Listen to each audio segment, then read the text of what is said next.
자기가 무너지는 것을 어째서 두려워하는가? 우리 기독교 신비는 비밀은 자기 부인에 있습니다. 자기 부인 하면은 뭐 모르는 말은 아닙니다만은 잘 와닿지 않습니다. 그래서 자기가 무너진다. 제가 이렇게 표현을 좀 바꿨습니다. 아이 하나를 기르는데 똥 서말은 먹어야 한답니다. 그러면 다 아시지요. 그 일이 그만큼 힘들다는 말입니다. 또 아이 때문에 감수해야 하는 일도 많습니다. 무엇보다도 아이로 인하여 자기가 무너지는 것을 경험합니다.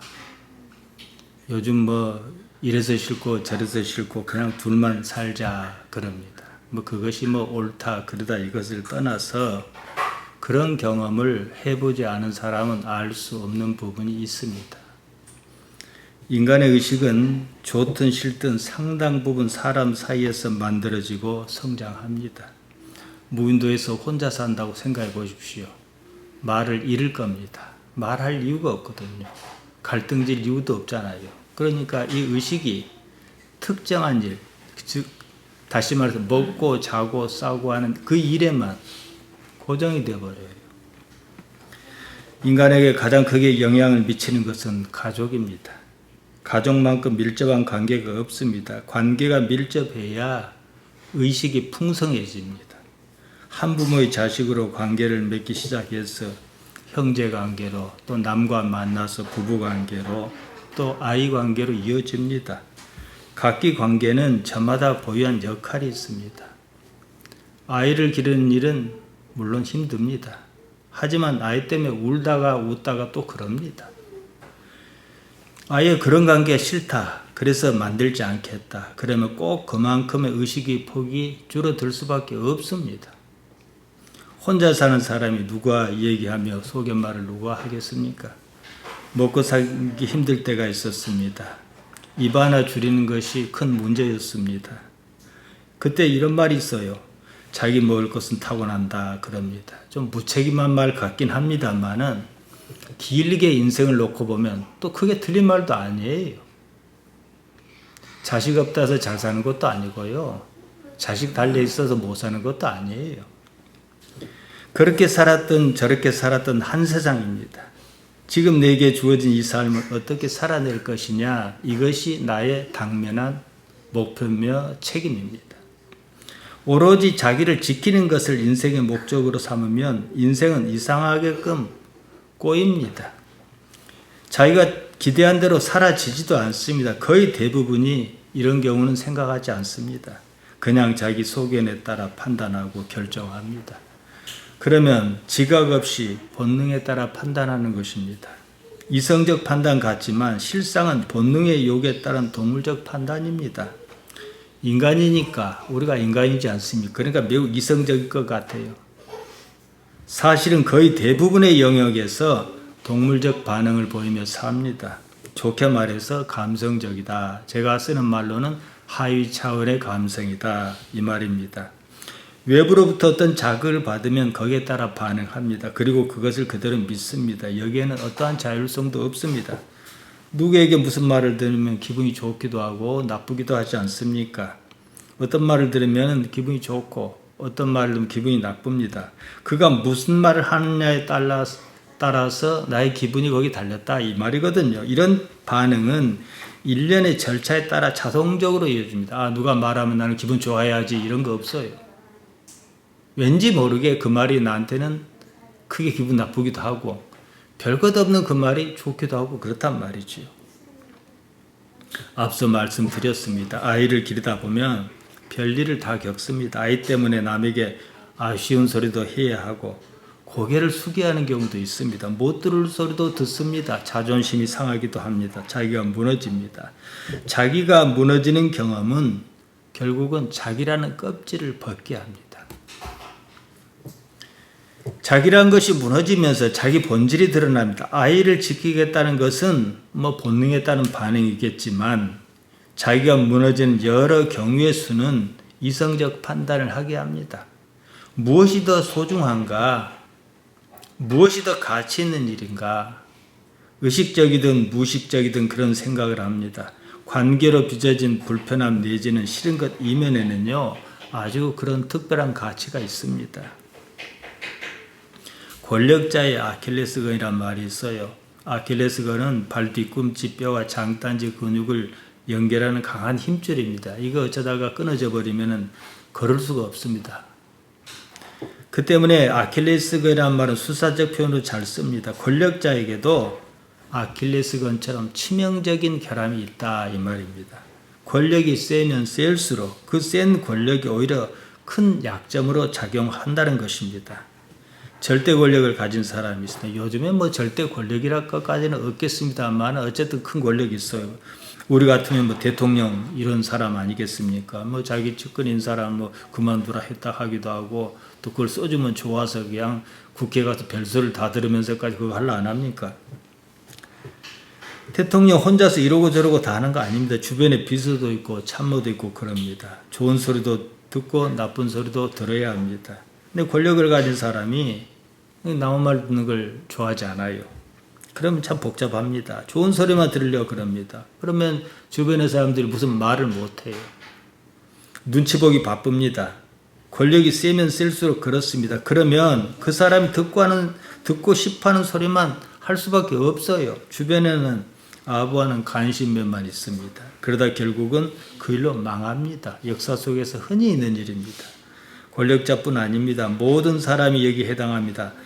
집안에서 어른도 마찬가지고 부부지간도 마찬가지고 한쪽이 너무 세면은요 옳은 소리를 들을 기회가 없습니다. 인생의 이치가 이래요. 자기를 낮출수록 세상이 더 넓게 보입니다. 예수님께서도 그 말씀 하셨습니다. 누가복음 14장 11절입니다. 무릇 자기를 높이는 자는 낮아지고 자기를 낮추는 자는 높아지리라. 이 말의 의미는 매우 중요합니다. 이것은 이제 잔치 자리에 청함을 받았을 때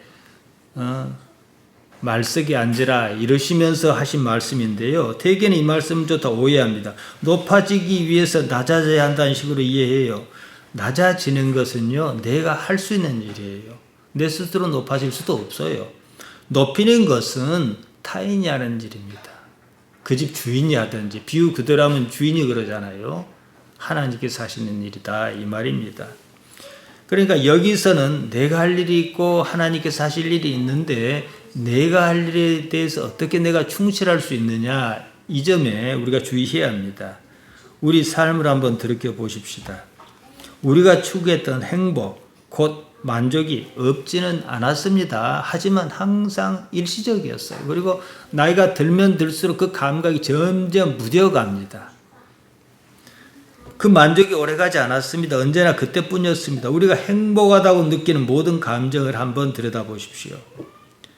지금보다 행복하지 않은 상태, 지금 우리 마을에 물이 잘 안 나옵니다. 아주 힘듭니다. 쉽게 설거지도 하고 뭐 이럴 수 있었는데 뭐 다 힘듭니다. 자우지가. 그런데 물이 안 나와서 옛날 그렇게 살았단 말이에요. 근데 물이 안 나와서 행복하지 않은 것보다도 물이 나와서 행복한 것이 훨씬 적습니다.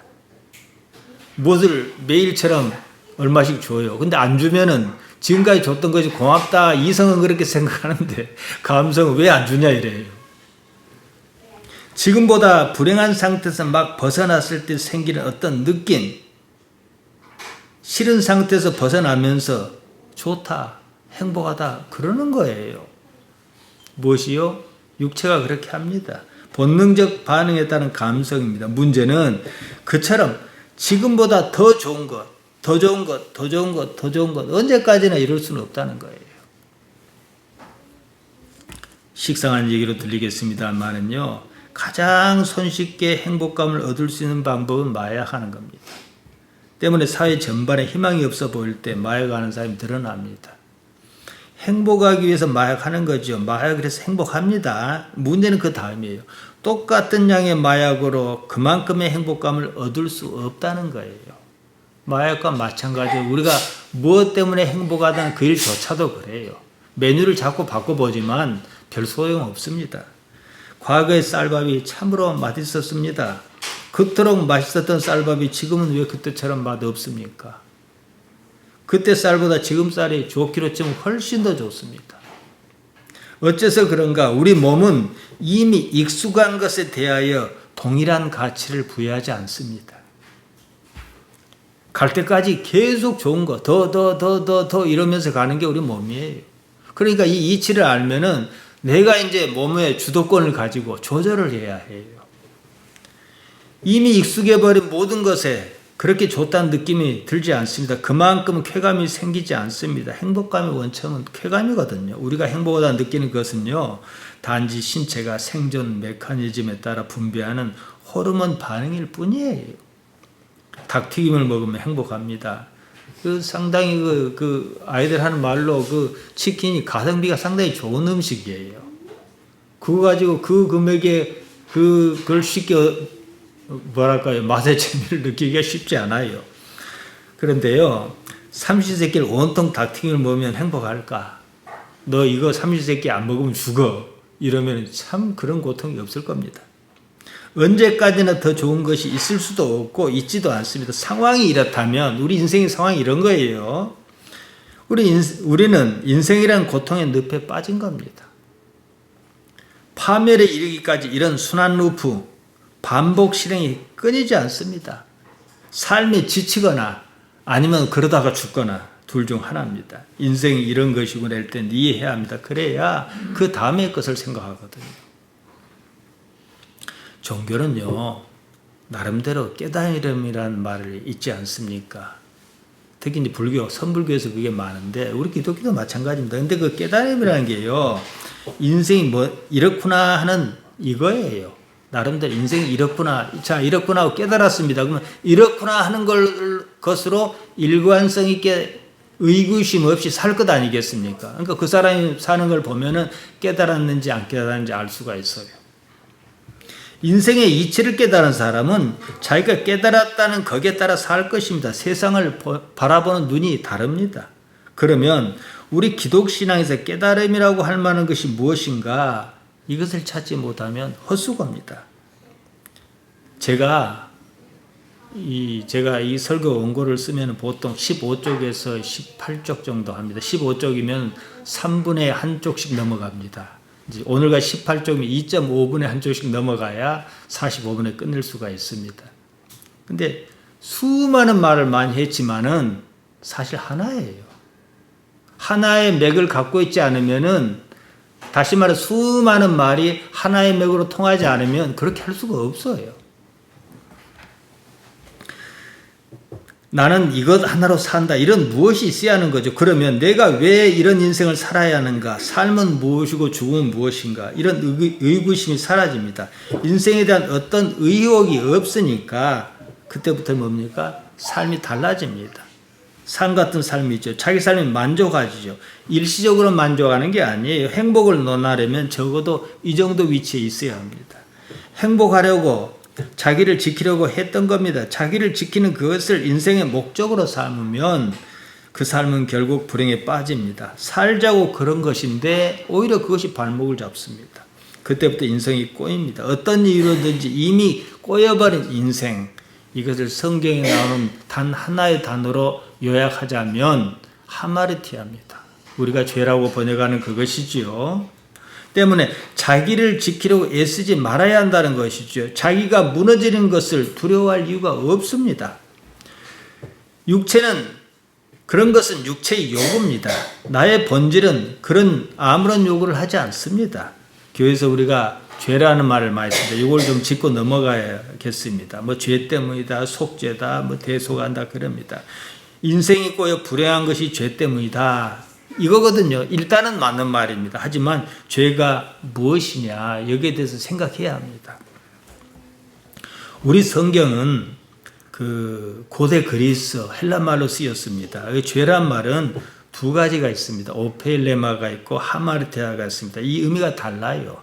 오페일레마는 나 스스로 해결할 수 있는 거, 해결해야 하는 거예요. 하마르테아는 나 스스로는 방법이 없는 거예요. 그러니까 속죄니 죄사함이 이런 말은 하마르테아를 두고 하는 말입니다. 오페일레마는 경우가 다릅니다. 내가 반드시 해결을 해야 합니다. 오페일레마를 스스로 해결할 의사가 없으면 하마리테아 문턱에 갈 수도 없어요. 그러니까 내가 할 일이 따로 있고 하나님께서 해주실 일이 따로 있다 이 말이거든요. 대부분 이 문제를 생각지도 않고 뭐 죄사함이 어쩌고 막 자기 체면 걸듯이 해요. 말짱 헛수고입니다. 그러니까 삶이 도로 그 삶이에요. 하나도 달라지지 않습니다. 마태복음 6장 12절입니다. 우리가 주기도 할 때마다 잘 하는 내용이죠. 우리가 우리에게 죄진 자를 사하여 준 것 같이 우리 죄를 사하여 주옵시고 이런 말이 있습니다. 이 죄라는 말이 바로 오페일레마입니다. 빚진 것, 의무가 있는 것, 마땅히 해야 하는 거예요. 그러니까 죄진 자 오페일레테스는 같은 말이죠. 빚진 자입니다. 빚은 어떻게 해요? 갚으면 그만이에요. 마땅히 해야 하는 것, 도리를 행하는 것, 이것이 바로 오페일레마, 죄다 이렇게 번역한 거예요. 그러니까 그 죄와 그 죄가 달라요. 그런데 마땅히 해야 할 그 일을 하지 않으면 오페일레마가 그대로 있는 거지요. 그러면 구원이고 뭐고 없습니다. 나 스스로 오페일레마를 해결하면 그 다음에 비로소 하마리테아를 하나님의 은혜로 해결할 수가 있는 거지요. 근본적인 문제는 하마리테아고 일상적인 일은 오페일레마예요.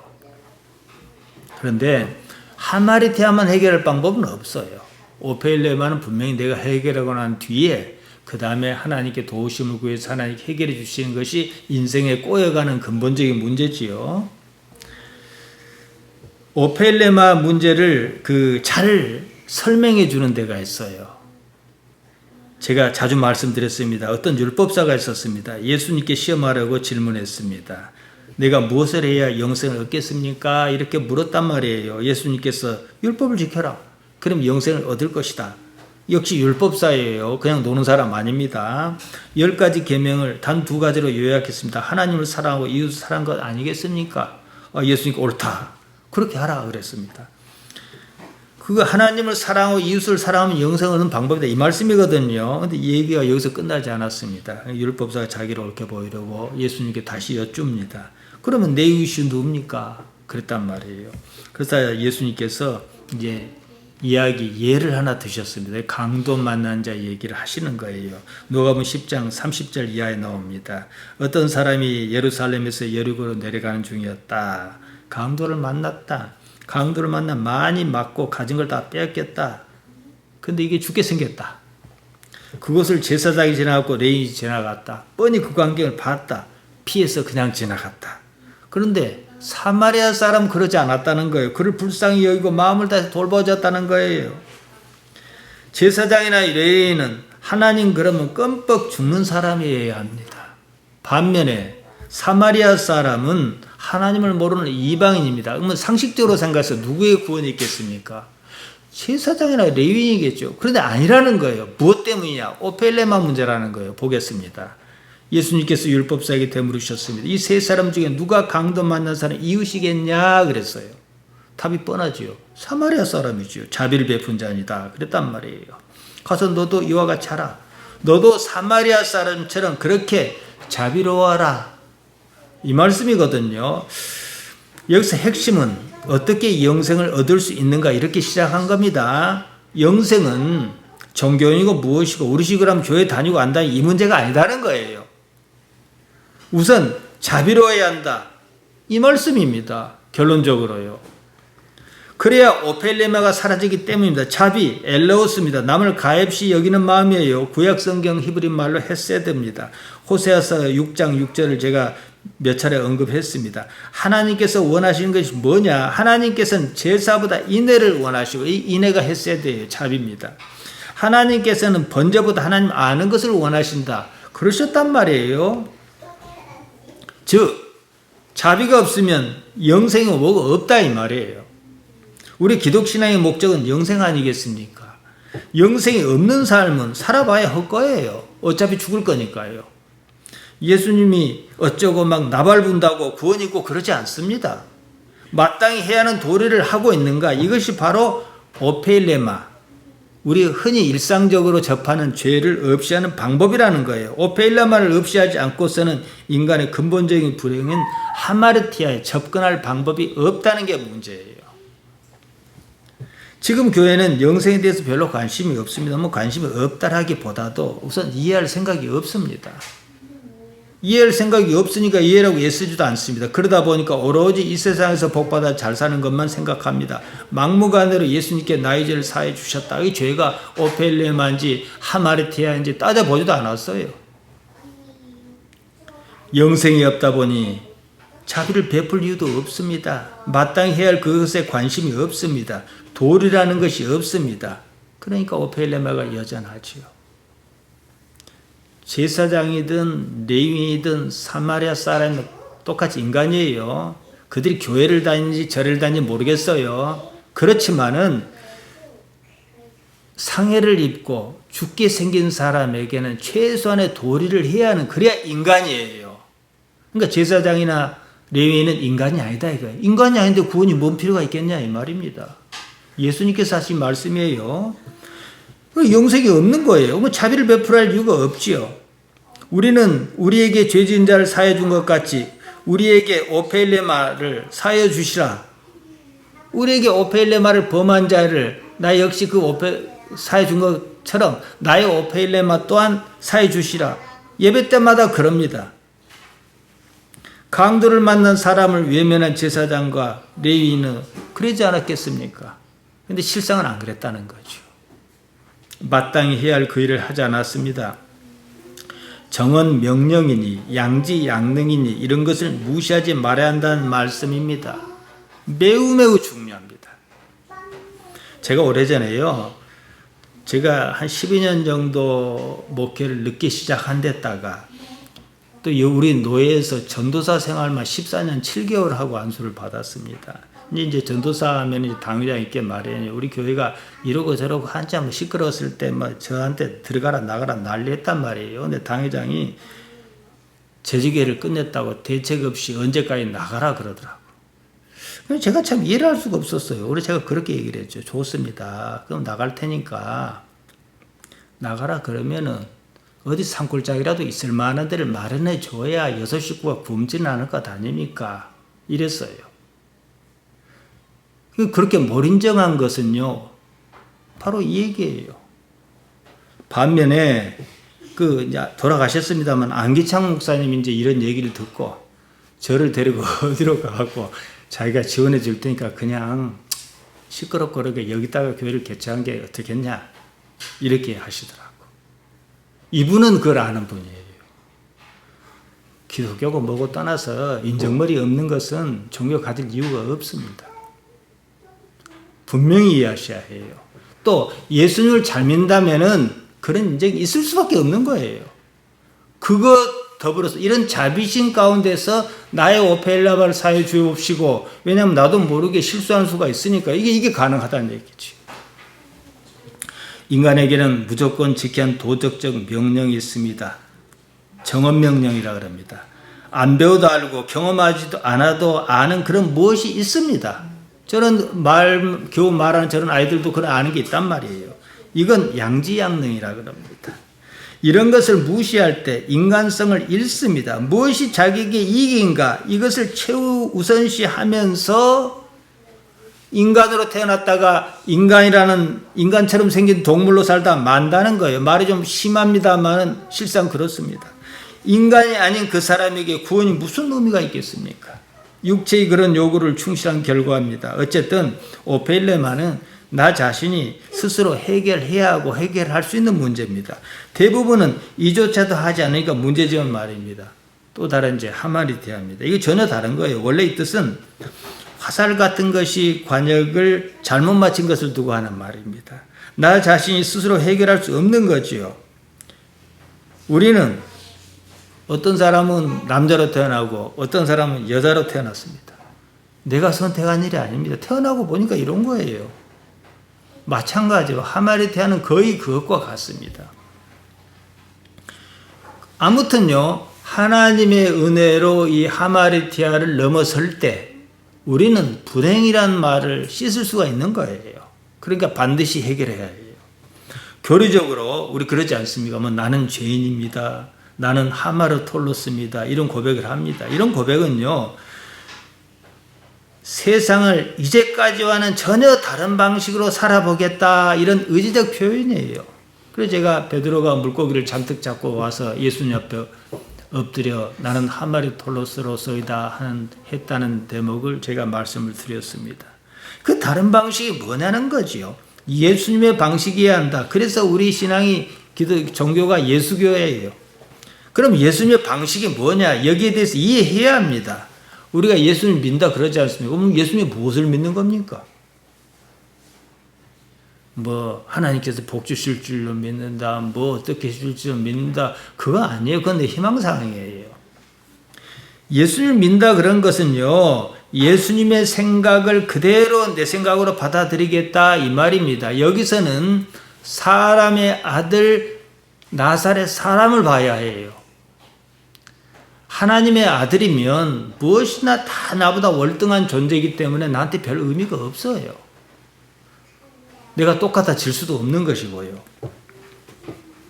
내 생각이 여전히 살아있으면, 내 생각이 옳다고 앞세우면 예수님을 믿는 게 아닙니다. 예수님의 의미가 무엇인지 모르고 있는 겁니다. 결국은 예수님을 믿는 것이 아니라 내 생각을 믿으면서 뭐 예수님이든 뭐 누구든 와서 좀 도와달라 이 수준이라는 거죠. 나사렛 출신의 한 청년이 있었습니다. 제가 왜 이렇게 표현하냐면, 이렇게 얘기하면 예수님 다 아시겠잖아요. 그러니까 사람의 아들만 보자 이 말이에요. 요셉과 마리아의 아들 이 부분만 보자는 거예요. 일단은요. 우리가 뭐 사람의 아들이라 해서 사람의 아들이고 하나님의 아들이라 해서 하나님의 아들이겠습니까? 어려서부터 하나님을 아버지로 알았습니다. 누가복음 2장 49절에 보게 되면 성전에서 그 부모가 아이를 잃어버렸을 때 어찌하여 나를 찾으셨나이까, 내가 아버지의 집에 있어야 할 줄 모르셨나이까, 이렇게 얘기하잖아요. 어렸을 때 알았다는 얘기죠. 세상을 살면서 하나님과 하나를 이루었습니다. 나와 아버지는 하나이니라. 요한복음 10장 30절에 나옵니다. 세상이 험하겠습니다. 정의가 없었습니다. 하나님을 섬긴다고 하는 사람의 횡포가 이만저만 아니었습니다. 하나님을 앞세워 가난하고 힘없는 사람을 이러고 저러고 했습니다. 나사렛 청년은 그냥 옳은 것은 옳다, 아닌 것은 아니라 그랬을 뿐입니다. 그런데 십자가에 내몰렸다는 거예요. 그것이 뭐 자기들에게 어떤 불편한 걸 자극했는지 어쩐지 몰라도 그랬습니다. 부당했습니다. 청년은 일찍이 하나님께서 아버지시라는 사실을 깨달아 알았습니다. 이 세상 천지 만물이 그 하나라도 아버지의 허락 없이는 땅에 떨어지는 일이 없다는 사실 또한 익히 알았습니다. 어느 날 세상은 그에게 마땅한 이유 없이 십자가를 지었습니다. 청년은 그조차도 자신이 해야 할 일이라고 알았습니다. 어째서 그래야 하는지, 꼭 그렇게까지 해야 하는지 세상 사람은 도무지 알 수가 없지요. 아버지와 그 자신 둘만 아는 일이었습니다.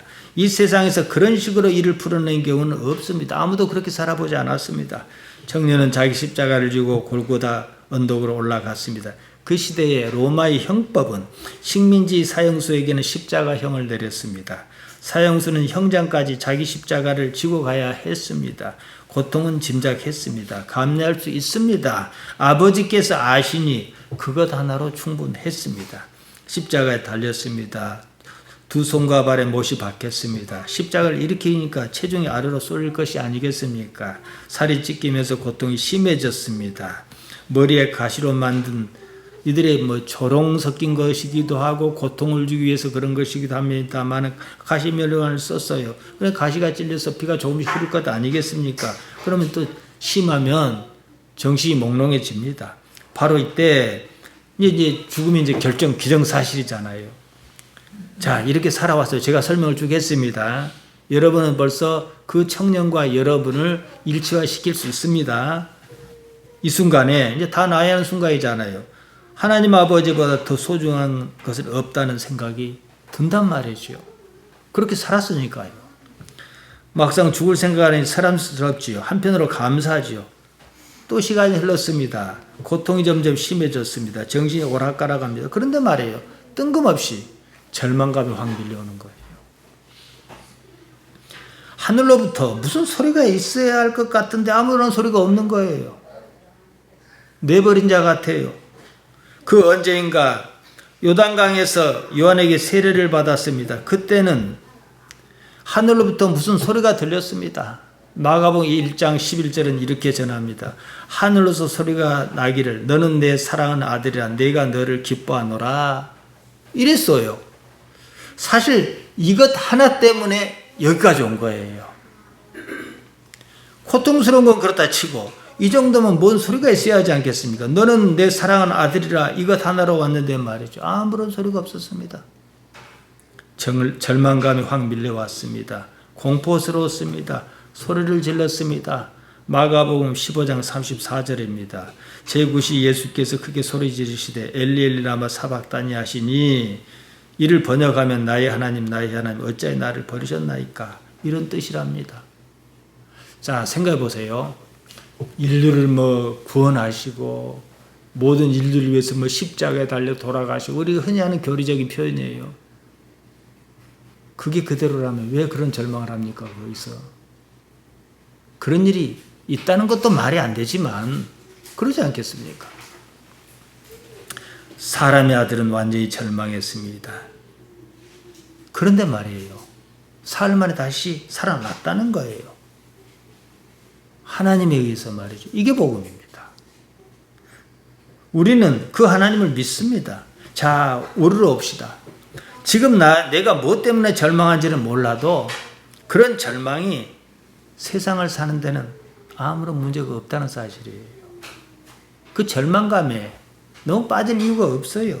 나의 절망이 나를 향한 하나님 아버지의 계획을 바꿀 수가 없습니다. 내가 절망하든 말든 하나님께서는 나에게서, 당신께서 하시고자 하는 그 일을 하십니다. 나 스스로 살겠다고, 어떻게든 살아보겠다고 한 것이 오히려 삶을 그르치는 결과를 초래한다는 사실이에요. 이것이 하마리테아입니다. 그러니까 잘 살려고 해야 잘 살 수가 없는 거예요. 우리가 이 세상을 사는 삶의 근거가 무엇이냐? 하나님께서 아버지시란 단지 그 사실 하나 때문이 아니겠습니까? 이것을 제대로 인식하면 나 스스로 살겠다고 지나치게 애쓰지 않습니다. 홀가분하게, 자유스럽게 지금 내가 당장 해야 할 그 일을 하는 거예요. 그 일에서 어떤 결과가 있을 것이다 평가하지 않습니다. 이게 옳으냐 그르냐 이것만 따집니다. 여러분이 우리 교회 주보 뒷면을 보면은 제가 신앙 원칙 7가지, 저는 7가지, 10가지 이렇게 잘 안 씁니다만 어쨌든 써놨습니다. 5번째가 하고 싶은 일에 지나치게 애쓰지 말라 이렇게 썼습니다. 그러면 겉사람의 요구에 굴복하고 싶다 이랬습니다. 거기에 예레미야가 3장 26절이라고 써놨는데요. 사람이 여호와의 구원을 바라고 잠잠히 기다림이 좋도다 이렇게 나옵니다. 하나님께서 구하여 주시기를 바란다면 잠잠히 기다려라. 잠잠히 기다리는 것, 히브리 말로 두만입니다. 침묵하는 것을 말합니다. 여러 말 하지 말고 가만히 있어라. 그것이 바로 토부, 선한 일이라는 거예요. 옳은 일이라는 거예요. 어째서 이런 말이 나왔겠습니까? 대개는 자기 요구를, 자기 욕망을 이루기 위하여 하나님을 찾습니다. 오히려 입 다물고 조용히 있으면 하나님께서 어떻게 나타나시는지 알 기회가 있다 이 말씀이에요. 육체의 요구를 떠받들며 살면 마땅히 해야 할 그 일조차도 외면해야 하는 상황이 생깁니다. 자기도 모르게 말이에요. 그렇게까지 할 이유가 없습니다. 자기 자신을 내려놓으면 그런데 반응하지 않습니다. 그때 하나님께서 살아계시는 것을 내 나름대로 감지할 수 있어요. 눈으로 볼 수 있는 게 아니에요. 하나님은요. 그리고 나에게 나타난 하나님을 상대방에게 100% 전달하는 것이 불가능합니다. 그냥 상대방이 들으면 그런갑다 이럴 정도지 말할 수가 없어요. 이 세상이 모든 것이라면 또 모르겠습니다. 삶이라는 것이 이러고 많은 것이라면 애초에 우리는 이런 신앙을 가지지도 않았습니다. 이 삶이 저 삶으로 자연스럽게 이어져야 해요. 여기서 우리는 하나의 사실을 깨닫습니다. 인생의 이치가 어떻다는 사실이에요. 우리는 자기가 무너지는 걸 두려워합니다. 어떻게든 자기를 내세우려고 합니다. 사람 사이에 살다 보니 그런 일이 더러 있습니다.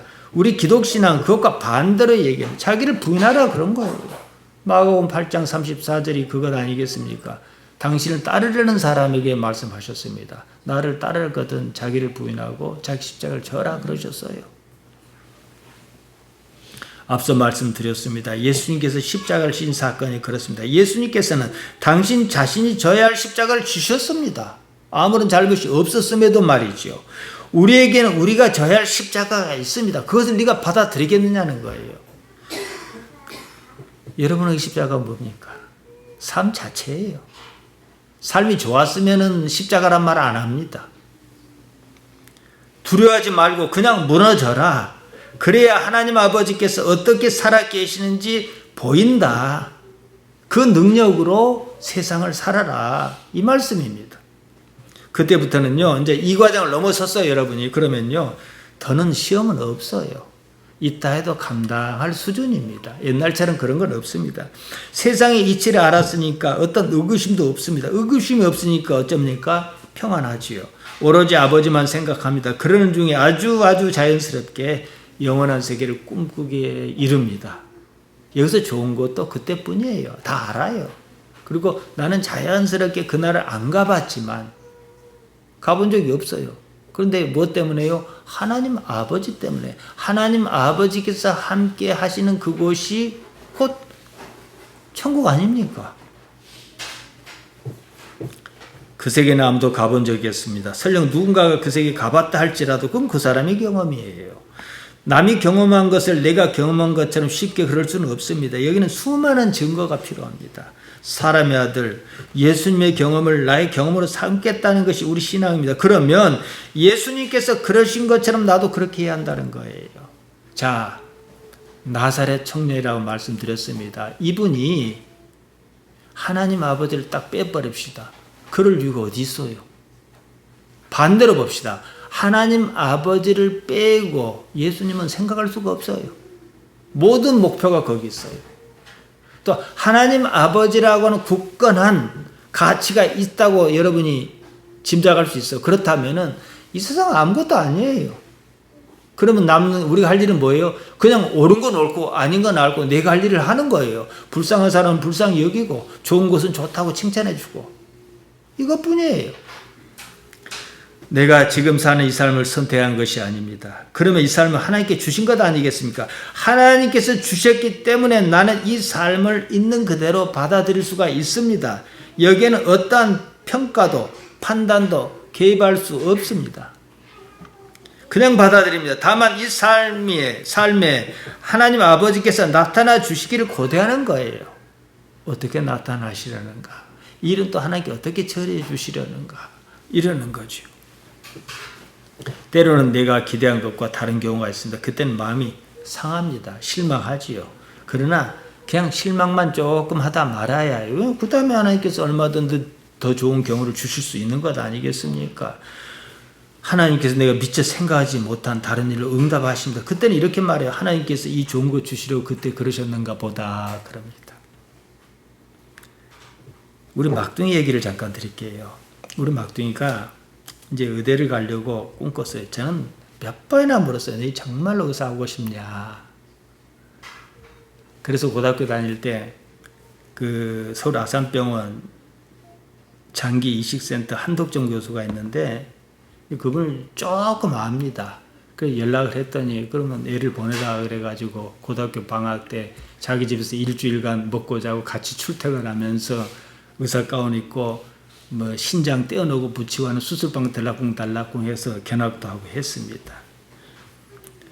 또 거기다가 뭐 연세대 의대에서 뭐 전국 대학 의대생이 주최하는 뭐 한다고 종일 제가 실어다 주니까 저는 이제 연세대 의대병원 주차장에 기다리고 있고 뭐 세미나에 참석하고 흔히 하는 말로 뭐 스펙이 그게 가능할런지 어쩔지 몰라도 그랬습니다. 대학 수학능력 시험 바로 치르고 이제 서울 울산대학교가 서울 아산병원이 울산대학교 부속 병원이에요. 거기 의과대학 면접시험에 응시도 하고 그랬습니다. 뭐 떨어졌죠.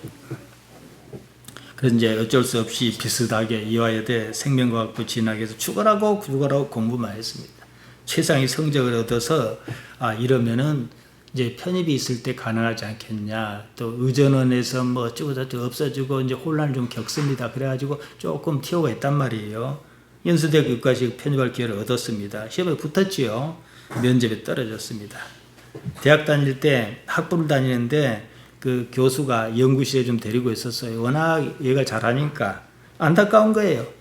자기도 왜 떨어졌는가 하고 의사 친구한테 전화를 해봤어요. 다 정해진 일이다 그래요.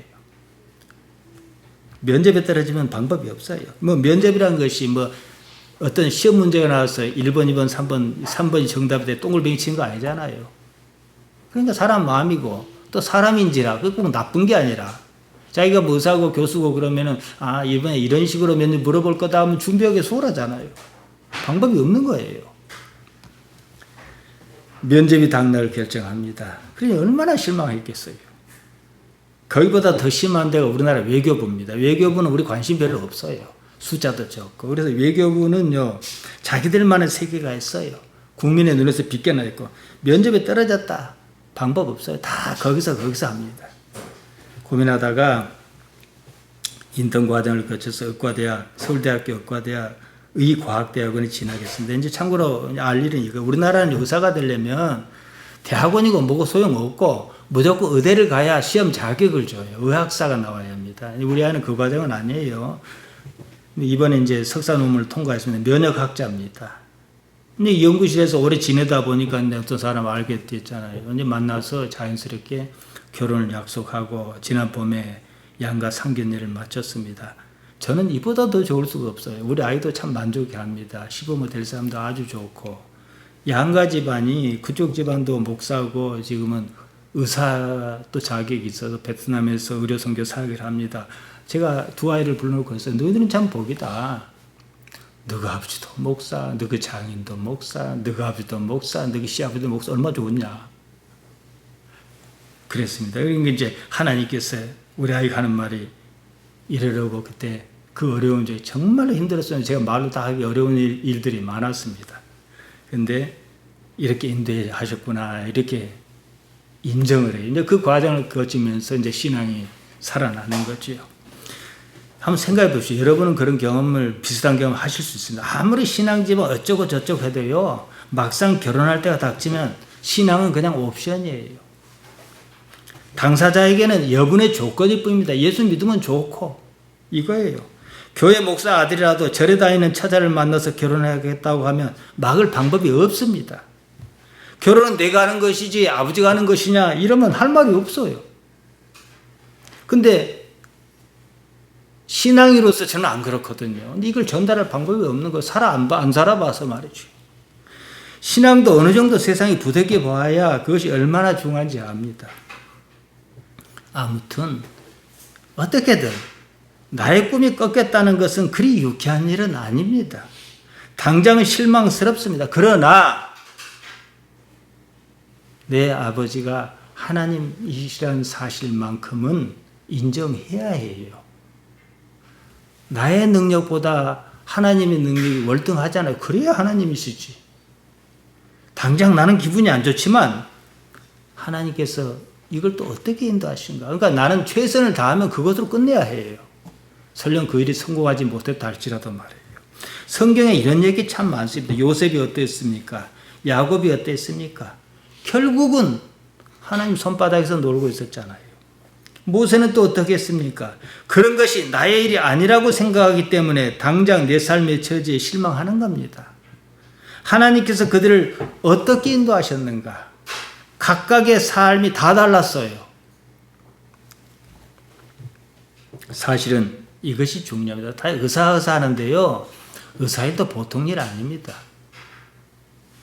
제가 치과를 종종 가는데 뭐 의사니까 돈도 잘 벌고 그럴 거 아니겠습니까? 근데 의료 장비, 치과 장비 상당히 비쌉니다. 다 빌려서 임대료 주고 이렇게 해요. 한꺼번에 산 게 아니라. 그러지. 그거 갚아야지. 임대료 줘야지. 데리고 있는 직원들이 여러 명이다 월급 줘야지. 도대체 계산을 해보니까 한 달에 이만저만 벌어갖고는 감당 못 하겠어요. 직원들은 그거 다 치지만은, 치료받는 사람이 맨날 나한테 온다는 보장은 없잖아요. 어느 날 뚝 끊겨보세요. 그냥 망하는 겁니다. 실제로 망한 의사 많습니다. 우리 보기에 뭐 가운 입고 돌아다니고 그건 연속극에서나 보는 일이고 수련의 과정 만만치 않습니다. 제가 서울대 병원에 가면은 의사가 있고 이제 수련의가 옆에 있어요. 그럼 이쁘장하게 생긴 아이가 이제 그래도 이제 의사 시험은 합격했으니까 의사 암흑에 싸우고 있는데 보면은 야, 이 좁은 방에서 그러자고 그렇게 많이 공부했냐 싶어요. 우리는 살면서 수많은 좌절을 겪습니다. 신앙인의 삶에서 좌절은 삶을 더욱 단단하게 합니다. 그래서 로마서 5장 4절에서 사도 바울이 말합니다. 인내는 연단 소망을 이루지 아니로라. 이 말이 옳은 줄 알아도 당장 어려운 사람에게는 고통스러운 말로 느껴지죠. 그러나 염려하지 마세요. 하나님께서 아버지시라는 사실에 대해서는 변함이 없습니다. 그러니까 우리는 한 번씩 의도적으로 내 자신을 그냥 힘 쭉 빼고 내려놓을 필요가 있어요. 오히려 그러면 방법이 보일 때가 있습니다. 세상을 보는 눈이 달라지죠. 사도 바울은 고린도서 12장 10절에서 말해서 약한 그때가 강하다. 나는 약할수록 하나님으로 인해서 강해질 수 있는 겁니다. 하나님 때문에 말이지요. 내가 약하다는 그 사실을 알 때 하나님 아버지를 의지합니다. 하나님 아버지를 의지한다는 사실 자체가 능력이라는 거예요. 다들 무슨 희한한 능력 받아가지고 강해지려고 하는데요. 우리 신앙 아닙니다. 우리 신앙 그런 것 아닙니다. 약해져서 하나님의 도우심을 바라는 것이 복이라고 합니다. 사람이 자기에게 조금이라도 힘이 있으면 자기 힘을 믿지 하나님 믿겠습니까? 하나님께 익숙해지기 전까지 그런 일을 반복합니다. 그래서 인생의 고난이 끊이지 않습니다.